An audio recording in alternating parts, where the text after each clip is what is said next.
3 points تو میں نے پچھلی دفعہ ڈسکس کیے تھے. اب آتے ہیں چوتھے پوائنٹ کی طرف. وہ ہے اذان سے پہلے الصلاۃ والسلام علیک یا رسول اللہ، یہ کلمات پڑھنا، اس کی شرعی حیثیت کیا ہے؟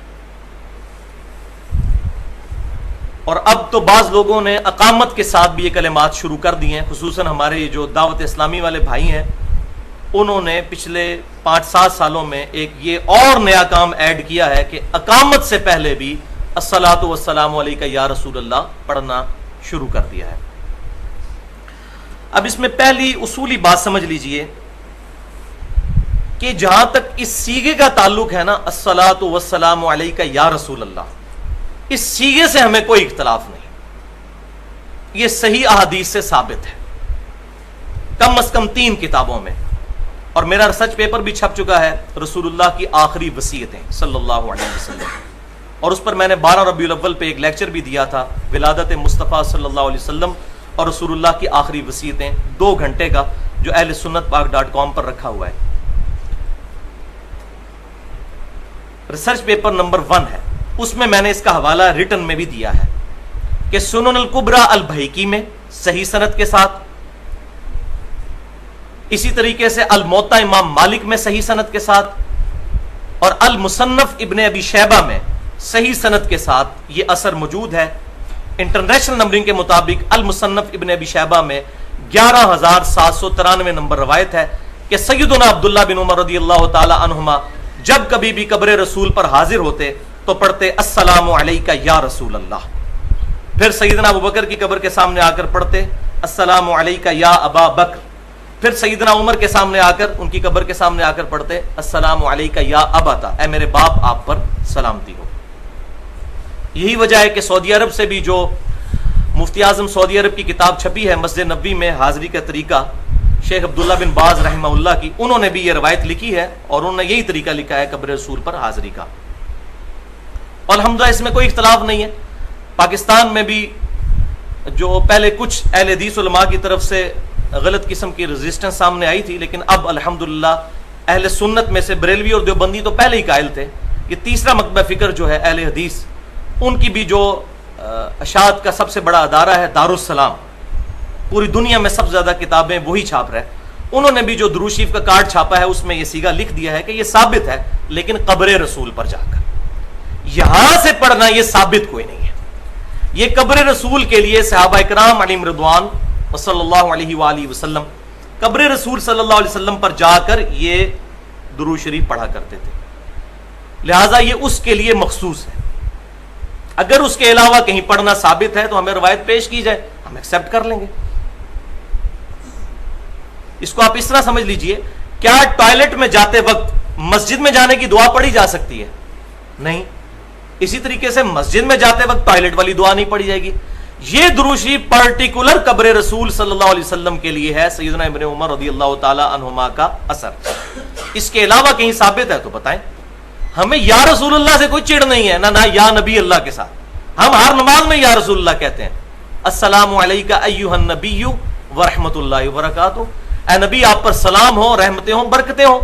اور بخاری اور مسلم کے الفاظ ہیں، جب تم یہ کلمات پڑھو گے السلام علینا وعلی عباد اللہ الصالحین، تو زمین و آسمان میں جہاں جہاں کوئی اللہ کا نیک بندہ موجود ہے اللہ تمہارا سلام وہاں پہنچا دے گا. الحمدللہ.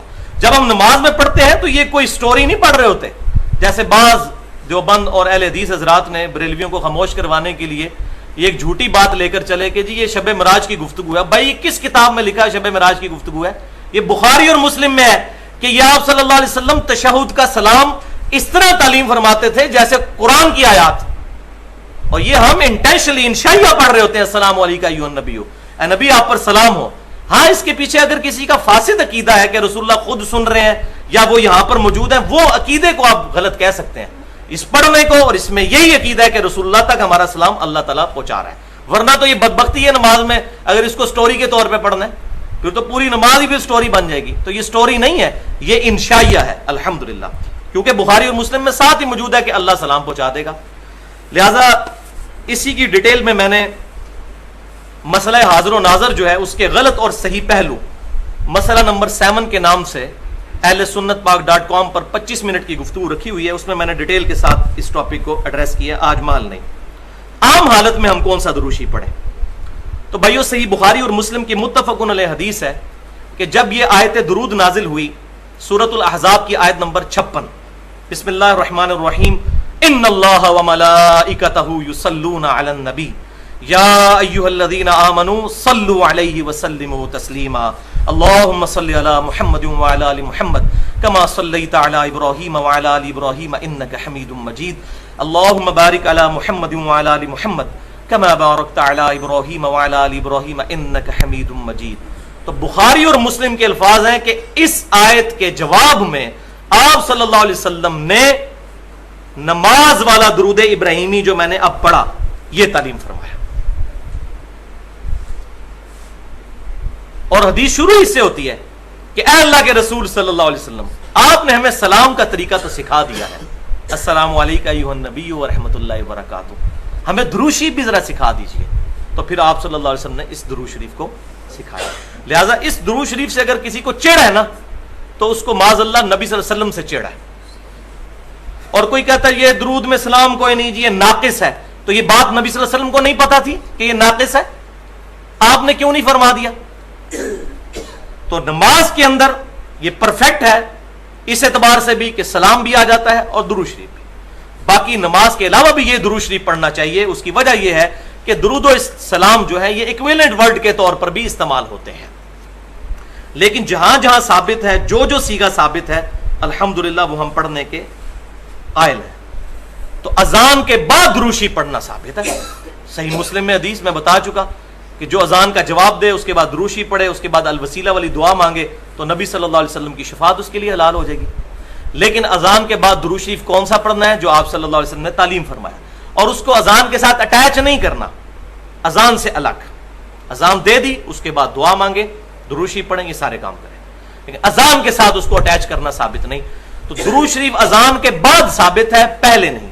اور الحمدللہ دور حاضر میں بریلوی مکتب فکر کے سب سے بڑے محقق جو ہے غلام رسول سعیدی صاحب، جو مفتی منیب الرحمان صاحب کے مدرسے میں شیخ الحدیث ہیں، میں تقریباً 2-3 دفعہ ان سے ڈیٹیل ملاقات کر چکا ہوں، ان کی مسجد میں درود شریف جو ہے وہ اذان سے پہلے نہیں پڑھا جاتا، اور انہوں نے باقاعدہ شرح صحیح مسلم میں لکھ بھی دیا کہ یہ پہلے پڑھنا ثابت نہیں، اور انہوں نے خود بریلویوں کو جھنجھوڑا ہے کہ کیا تم سیدنا بلال سے بڑھ کر محبت رسول کرنے والے ہو؟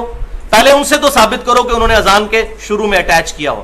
ہاں بعد میں اجتہادی طور پر کوئی بندہ پڑھ لیتا ہے، ہم اس پہ کوئی فتویٰ نہیں لگاتے، لیکن درود شریف کا صیغہ وہ ہونا چاہیے جو کتاب و سنت سے اس جگہ پر ثابت ہو۔ اذان دے لیں، سپیکر بند کر دیں، سپیکر میں ضروری ہے کہ لوگوں کو سنانا ہے، سپیکر بند کر کے علیحدہ سے اس درود شریف کو پڑھیں، جتنی بار مرضی پڑھیں۔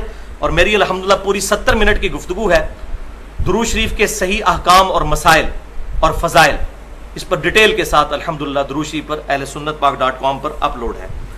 تو جہاں جہاں درود شریف ثابت ہے ہم الحمدللہ قائل ہیں۔ اب یہ بھی کہا جاتا ہے کہ جی دیکھیں جی درود شریف کا تو کوئی ٹائم ہی نہیں، جس ٹائم مرضی پڑھے، یہ بھی آپ سنتے ہوں گے لوگوں سے کہ جی درود شریف کا تو کوئی ٹائم نہیں ہے۔ تو پہلے اس میں یہ بات سمجھ لیجئے، جس جس ٹائم پر ثابت ہے الحمدللہ وہ ہمارا عمل ہے۔ سنن ابن ماجہ میں صحیح سند کے ساتھ ہے کہ نبی صلی اللہ علیہ وسلم جب مسجد میں داخل ہوتے تو پڑھتے بسم اللہ والسلام علی رسول اللہ۔ یہ آج بھی مسجد نبوی پہ لکھا ہوا ہے، باب جبریل والے باب البقی کے اوپر، بسم اللہ والسلام علی رسول اللہ اللہم اغفر لی ذنوبی وافتح لی ابواب رحمتک، یہ پوری دعا ہم قائل ہیں۔ لیکن جہاں جہاں ثابت ہوگا وہاں، اب کوئی کہتا ہے جی ثابت نہیں تو کیا ہوا؟ تو یہ اس کے لیے میں اب بتانے لگا ہوں الزامی جواب کے طور پر کہ جامعہ ترمذی میں صحیح سند کے ساتھ یہ حدیث موجود ہے کہ ابن عمر رضی اللہ تعالیٰ عنہما کے سامنے کسی کو چھینک آئی تو اس نے پڑھ دیا الحمدللہ والسلام علی رسول اللہ۔ تو ابن عمر نے فرمایا یہ تو نے کیا پڑھا ہے؟ ان کا جی درود شریف تو پڑھا ہے۔ تو انہوں نے فرمایا تم وہی کہو جو نبی صلی اللہ علیہ وسلم کہا کرتے تھے۔ آپ صلی اللہ علیہ وسلم ہمیں اذان کے جواب، اس میں چھینک کے جواب میں الحمدللہ یا الحمدللہ رب العالمین علی کل حال تعلیم فرمایا کرتے تھے، تم وہی کہو جو نبی صلی اللہ علیہ وسلم کہا کرتے تھے۔ اس نے آگے سے نہیں کہا کہ تسی جناب گستاخ رسول ہو گئے درود شریف سے منکر ہو، یہ نہیں انہوں نے کہا کہ ابن عمر آپ گستاخ رسول ہو گئے، آپ درود شریف سے منع کر رہے ہیں۔ کیونکہ اس وقت یہ بیماری نہیں تھی کہ اپنی مرضی سے دین میں ایگزیجریشن کی جائے. ان کو پتا تھا کہ دین میں صرف وہی کام کرنے ہیں جو آپ صلی اللہ علیہ وسلم نے تعلیم فرمایا. اور ابن عمر کی یہ تربیت آپ صلی اللہ علیہ وسلم کی طرف سے ہوئی تھی. بخاری اور مسلم کی متفق علیہ حدیث ہے, آپ صلی اللہ علیہ وسلم نے ایک صحابی کو وضو کرنے کے بعد ایک دعا تعلیم فرمائی. اس میں الفاظ تھے بنبی کا ارسلتا. اس صحابی نے جب دعا پڑھی تو انہوں نے نبی صلی اللہ علیہ وسلم نے جو کہا تھا بنبی کا ارسلتا, انہوں نے پڑھا برسولی کا ارسلتا. سپرلیٹو ڈگری استعمال کی. رسول تو نبی سے بھی سپرلیٹو ڈگری ہے, لیکن آپ صلی اللہ علیہ وسلم نے ان کو ڈانٹا, فرمایا وہی کہو جو میں نے کہا ہے. حالانکہ نبی رسول میں کیا فرق تھا, آپ فرمایا وہی الفاظ کو. لیکن یہاں یہ بات بھی یاد رکھیں, میں فینیٹک بھی نہیں ہوں کیونکہ میں نے کسی مکتب فکر کو سپورٹ تو کرنا کوئی نہیں, لہٰذا میں جو چھپی بھی حدیثیں ہیں وہ بھی باہر نکالتا ہوں. پچھلی دفعہ میں نے حدیث بتائی نا صحیح بخاری سے کہ سیدنا یوشع ابن نون کی دعا سے سورج رک گیا تھا. تو یہ پہلے تو کسی نے نہیں بتائی ہے. ٹھیک ہے وہ روایت ضعیف ہے سیدنا علی والی کہ سورج واپس آ گیا تھا, لیکن یہ بخاری میں موجود ہے کہ یوشع ابن نون علیہ السلام کی دعا پر سورج اللہ نے روک دیا تھا. تو یہ اللہ تعالیٰ چاہے تو کسی نبی کی دعا پہ کر سکتا ہے. تو یہ حدیث بھی میں آپ بتا دوں, یہ پتا تو ہے لیکن اس سے وہ رزلٹ جو فرقہ واریت کے اوپر ضرب لگاتا ہے وہ کوئی نہیں نکالتا. وہ صحیح بخاری اور مسلم کی متفق علیہ حدیث ہے اور صحیح بخاری کے الفاظ ہیں. آپ صلی اللہ علیہ وسلم جب نماز پڑھا رہے تھے تو کسی بندے نے آپ صلی اللہ علیہ وسلم کے پیچھے جب نماز پڑھتے ہوئے ربنا لکل حمد, اس کے بعد کہا حمدن کثیرن طیبا مبارکن فی. تو نماز پڑھ کے آپ صلی اللہ علیہ وسلم فارغ ہوئے. آپ صلی اللہ علیہ وسلم نے فرمایا یہ میرے پیچھے کس نے الفاظ پڑھے تھے؟ تو ایک صحابی نے ڈرتے ڈرتے عرض کی یا رسول اللہ میں نے. تو آپ نے فرمایا میں نے 30 سے زیادہ فرشتوں کو دیکھا ہے کہ وہ اس کا ثواب لکھنے کے لیے لپک رہے تھے اس پر. اب یہاں صحابی نے اپنی مرضی سے ایک عمل کیا اور نبی صلی اللہ علیہ وسلم نے اس پر مہر لگا دی. لہذا جن جن اعمال کو صحابہ نے خود کیا اور حضور صلی اللہ علیہ وسلم نے خود مہر لگا دی وہ اب دین کا حصہ ہی بن جائیں گے. لہذا مطلقاً کسی صحابی کے عمل کو غلط نہیں سمجھتے, معاذ اللہ استغفر اللہ, اپنا ایمان برباد کرنا ہے. تو یہ پینڈولم کی 2 ایکسٹریمز ہیں. ایک طرف تو وہ لوگ ہیں کہ جو یہ سمجھتے ہیں کہ آپ صلی اللہ علیہ وسلم کے زمانے میں بھی اگر کوئی بندہ, چند جائے لوگ, کہ وہ کوئی بات ایسی کر دے گا اور آپ صلی اللہ علیہ وسلم کے سامنے یہ بات ہوگی اور آپ صلی اللہ علیہ وسلم اس کو بدعت ہی کنسیڈر کریں گے ہمیشہ. ایسا نہیں ہوگا کبھی. آپ صلی اللہ علیہ وسلم اس سے منع بھی فرما دیں گے. تو یہ میں نے مثال دی بخاری اور مسلم سے کہ آپ نے انڈورس کیا. اب منع والی مثال بھی سن لیں, وہ دوسری ایکسٹریم ہے. سنن نبی داؤد میں اور سنن ابن ماجہ میں صحیح سند کے ساتھ ہے, ایک صحابی نے حضور صلی اللہ علیہ وسلم کو سجدہ کیا. آپ صلی اللہ علیہ وسلم نے ان کو ڈانٹا اور فرمایا یہ کیا کر رہے ہو؟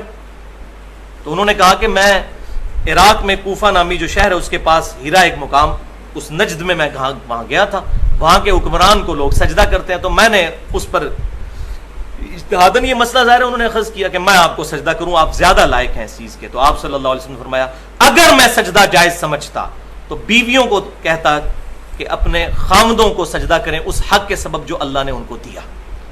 اب یہاں آپ صلی اللہ علیہ وسلم نے منع فرما دیا. اس صحابی نے حضور کی محبت میں سجدہ کیا تھا. شکر ہے کہ وہ آج کا مسلمان نہیں تھا, نہیں تو حضور میں کہہ دینا عشق دے چلے نمبر رہ گئے عقل والے انجے ہی عمرہ گالیاں, کہ تو عشق کی محبت کی باتیں ہیں, عقل والوں کی میں یہ سمجھ نہیں آئیں گی. ان کو پتا تھا کہ محبت وہی ہے جو آپ صلی اللہ علیہ وسلم انڈورس کریں گے, جو انڈورس نہیں کریں گے وہ محبت نہیں گستاخی ہے. تو یہ ٹیکنیکل چیز کو سمجھیں.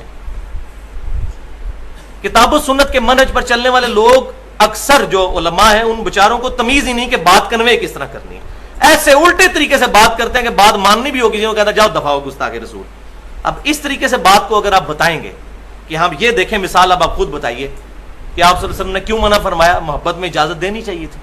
لہٰذا آپ صلی اللہ علیہ وسلم کی محبت میں وہی اعمال کیے جائیں گے جو آپ صلی اللہ علیہ وسلم کی طرف سے الاؤڈ ہوں گے, اپنی مرضی سے نہیں.